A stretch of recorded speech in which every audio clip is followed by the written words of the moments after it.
Time Hindi कक्षा में मैं सुनीति मिश्रा आप सबका हार्दिक स्वागत करती हूँ। तो बच्चों, हम लोग पढ़ रहे हैं कक्षा 7वीं की वसंत, और आज हम पढ़ने जा रहे हैं उसका 14वां पाठ, खान पान की बदलती तस्वीर। इस पाठ में हम खान पान की संस्कृति के विषय में पढ़ेंगे। तो आइए प्रारंभ करते हैं। खान पान की बदलती तस्वीर, जिसके लेखक हैं प्रयाग शुक्ल। पिछले 10-15 वर्षों में हमारी खान पान की संस्कृति में एक बड़ा बदलाव आया है। इडली, डोसा, वड़ा, सांभर, रसम अब केवल दक्षिण भारत तक सीमित नहीं रह गए हैं। ये उत्तर भारत के भी हर शहर में उपलब्ध हैं। अब उत्तर भारत में ढाबा संस्कृति लगभग पूरे देश में फैल चुकी है। इसको प्लीज रेखांकित कर लीजिए, अंडरलाइन कर लीजिए, बड़ी इंपॉर्टेंट बात है ये। अब आप कहीं भी हो, उत्तर भारत की रोटी, दाल, साग आपको मिल जाएगी। फास्ट फूड यानी तुरंत जो भोजन होता है, उसका चलन भी बड़े शहरों में खूब बड़ा है। इस फास्ट फूड में हमें बर्गर, नूडल्स जैसी कई चीजें शामिल है। एक जमाने में ये कुछ ही लोगों तक सीमित थी। चाइनीज नूडल्स जो केवल कुछ ही लोग खाते थे, अब क्या है, ये संभवतः किसी के लिए भी अजनबी नहीं रहे। तो वो क्या बताना चाहता है कि खान पान की संस्कृति ऐसी बदली कि जो इडली डोसा है वो आप सोचें आपको दक्षिण भारत जाना पड़ेगा, ऐसा नहीं है। आप जानते हो दिल्ली में जगह जगह सागर रत्ना, श्री रत्ना, बहुत सारे है ना डोसा के इतने सारे आउटलेट्स आपको मिल जाएंगे, डोसा या साउथ इंडियन डिशेस के।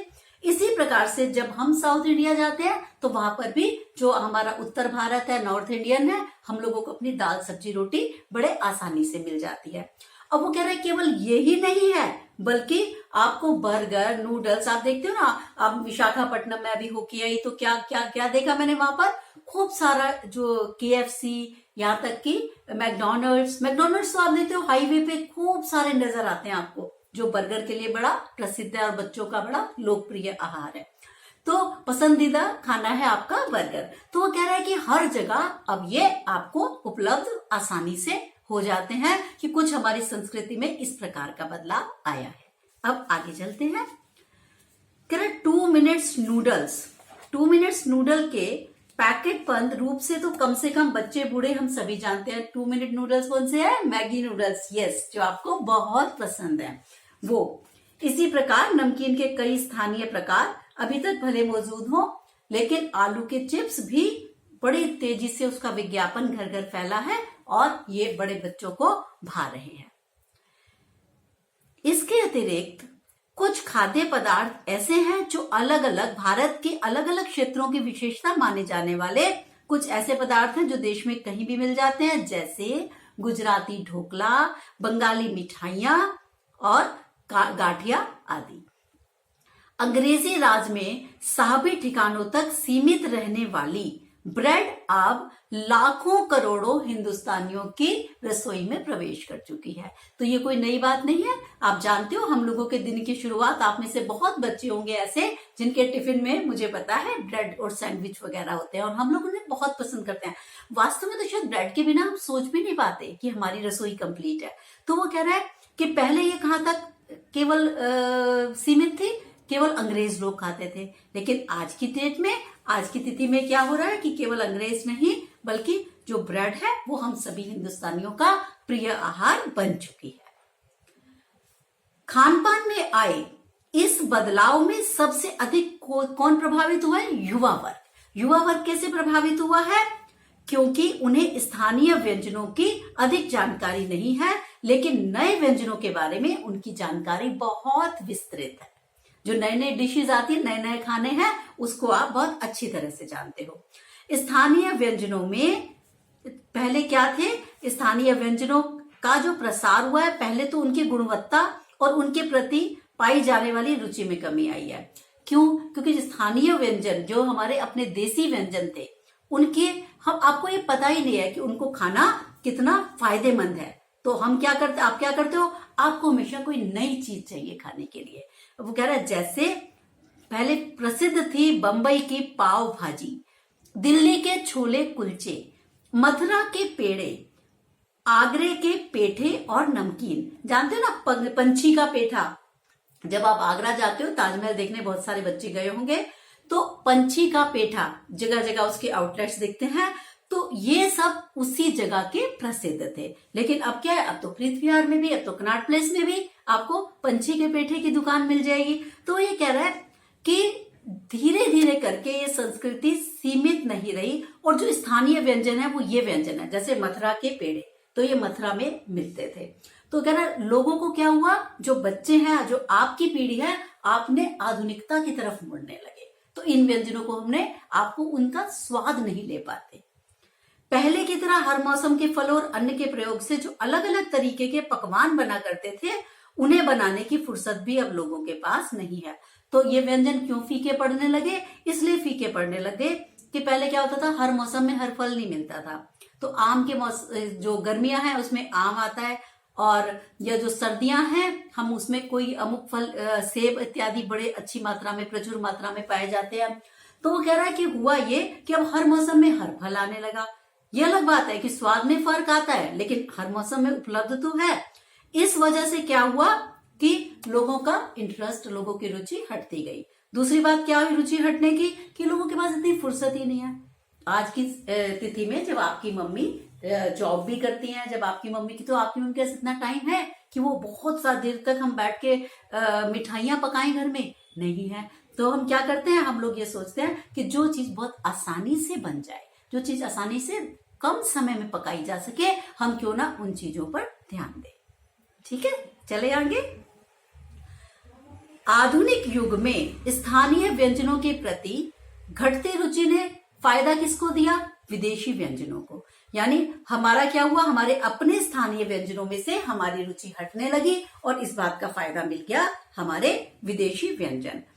इसका मुख्य कारण क्या है, उनकी तैयारी में लगने वाला कम समय है। क्योंकि आप जानते हैं विदेश में तो पहले से ही बहुत ज्यादा कम समय में वो लोग खाना बनाना चाहते हैं। कुक तो बहुत ही कम करते हैं, पकाते तो बहुत कम है, ज्यादातर माइक्रोवेव वगैरह इस तरीके के व्यंजन लेते हैं। तो हमने भी क्या किया, हमारे पास भी कम समय रहने लगा, तो हमने भी उसी संस्कृति को अपना लिया, और हम कोशिश क्या करने लगे कि क्यों ना हम लोग ऐसे चीजों को अपना ले जिसमें हमारा कम से कम समय खाने में या रसोई में लगे। इसके अतिरिक्त बढ़ती महंगाई के कारण भी लोगों ने कई चीजों से स्वयं को दूर कर दिया है। हुआ ये कि महंगाई इतनी बढ़ गई कि हमें लगा कि कुछ चीजें हमारी अप्रोच से, हमारी पहुंच से बाहर होने लगी। अब हम आगे चलते हैं।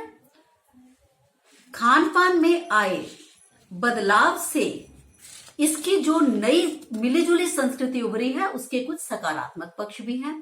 वो क्या है, इन्हें बनाने में समय की बचत होती है।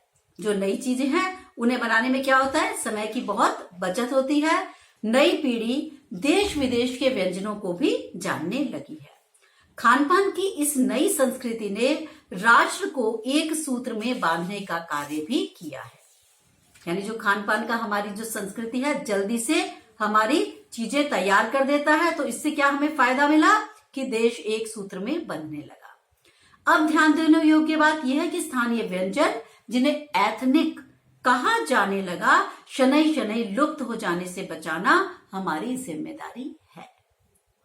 यार लेकिन ऐसा मत करो कि हम लोग आधुनिकता के पीछे इतने भागे कि हम अपने स्थानीय व्यंजनों को बिल्कुल ही भूल ही जाए।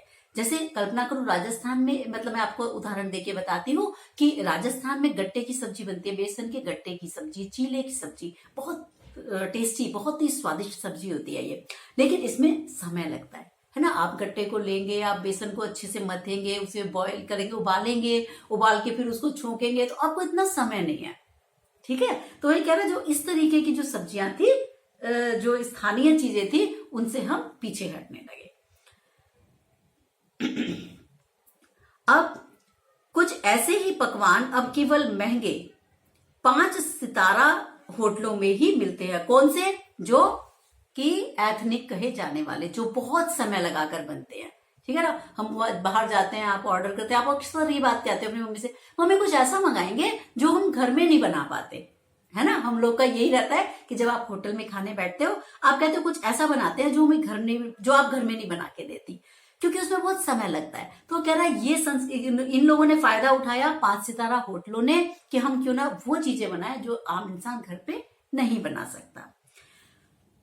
उन्हें अब ये कह रहा है जो उन्हें शनै शनै लुप्त होने से बचाना हमारी जिम्मेदारी है। जैसे और भी कुछ चीजें हैं जिन्हें हम भूलने लगे हैं, जैसे पूरी, कचौड़ी, जलेबी, समोसे।